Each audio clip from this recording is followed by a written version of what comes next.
The spotlight is on Ontario's Sunshine List. The annual document detailing public sector employees who make over $100,000 a year was released earlier today. The findings? A total of 111,438 workers made it onto the list in 2014. That's an increase of more than 13,000 workers from the year before. And you may or may not be surprised at some of the salaries. Ontario Power Generation CEO Tom Mitchell tops the list yet again with $1.55 million.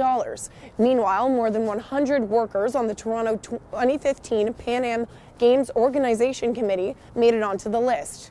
But the Ontario Public Sector Employees Union is crying foul over what they say is thousands of names that are missing. Well, construction companies, IT consultants, labor relation consultants, they used to be HR people employed by hospitals, etc., but now they form their own companies, become consultants. A whole vast array of consultants. I guess basically our position is this.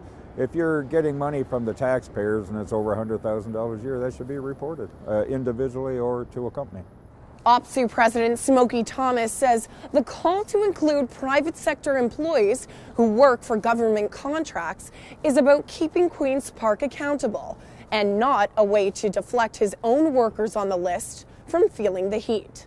The people that I have on there that are over 100,000 a year, they're people with master's degrees, doctorates, they're scientists, they're people that work a tremendous amount of overtime because they can't have enough staff. So no, it's legit. If there's a list, they're on there.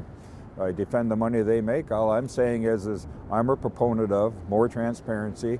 And if you're getting money from the taxpayers of Ontario, I think the taxpayers have a right to know where it's going and how much you're getting.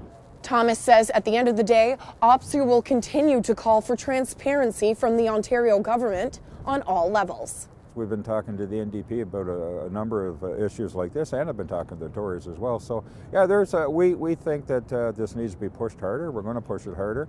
We've actually publicly called for a public inquiry to how the whole P3 debacle, the $8 billion that the Auditor General quite rightly looked at and said, listen, there's no value for money here. Now there's a value money for audit being done on the SAMS computer system. We hope that's all made public. So yes, we're going to keep pushing hard for public inquiries. I'm going to keep pushing hard for a premier that says she's all about transparency and stuff. Well, let's let her put her money and the taxpayers' money where her mouth is and finally be transparent. I'm Emily Pratt with the Rebel.Media.